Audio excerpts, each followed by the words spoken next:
your Storm Station forecast with meteorologist Malcolm Byron. Starting off tonight by looking at the Storm Station 7-day forecast. Tomorrow, a high of 95 degrees. That's the hottest day out of the next 7. Also, the day with the lowest rain chance. In fact, I think we stand a chance that the entire area stays dry for our Monday.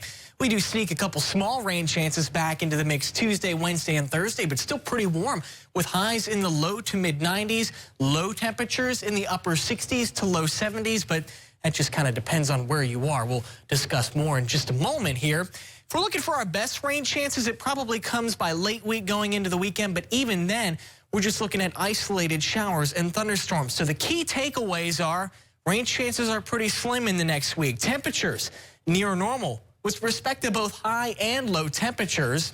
So it looks like a boring forecast. However, there will be some minor day-to-day fluctuations, and it has to do with something a lot more interesting, a front in the area. We talked about this a little bit earlier on in the newscast, but that front is going to dance through the area all week long. And if you're on the northern side of it, you will be slightly less humid. Whenever we have slightly lower dew points or essentially humidity values, that means our overnight lows are also a touch cooler.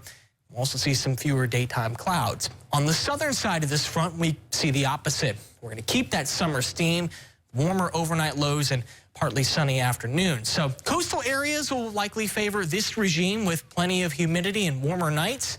Areas near the state line, southwest Mississippi, may get a little bit more of a humidity break, an extended one for a longer duration. But near the 10-12 corridor, we're caught in between, and that will vary from day to day. Tonight, we're looking for an overnight low of 71 degrees in Baton Rouge, but slightly cooler to the north, slightly warmer farther to the south. And as you can see tomorrow, we've got that high of 95 degrees, mostly sunny, hot, mainly dry. Let's move forward here and get a look at satellite and radar perspective. As you can see, things are pretty quiet locally. We've got an air temperature of 80 degrees at Metro Airport. Where do we find more shower and thunderstorm activity? Well, a little bit off to the north in the northern United States, but also moving out into the tropics. The Gulf is fairly active right now. At least there are no systems that we are concerned about actually locally in the Gulf, but we are watching a few other areas basin-wide. From the Storm Station, we're tracking the tropics. You know, last week, Hurricane Erin stole all of the attention. Well, Erin is no more, but we do have one active system, and that is Tropical Storm Fernand. That's Bermuda. That's where the system is. Nowhere close to land. It's actually not going to impact land at all. It'll continue pulling off to the north. Remain a fish storm.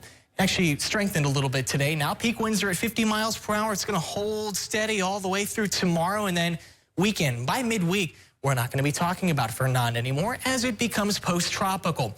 Also watching another area a little bit farther to the south. We've actually been tracking this wave for a long time, ever since it moved off the African coast. It's been oscillating between low and medium chances of development. Well, the hurricane hunters flew into the system today, and they found it did not have a tightly wound low-level circulation, so that's why this area is painted in yellow. Should it develop into anything? Most of the tropical modeling says this thing's going to go west through the Caribbean.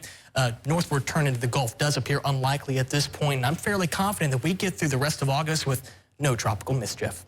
We're going to take a break on the news at 10 o'clock and continue next.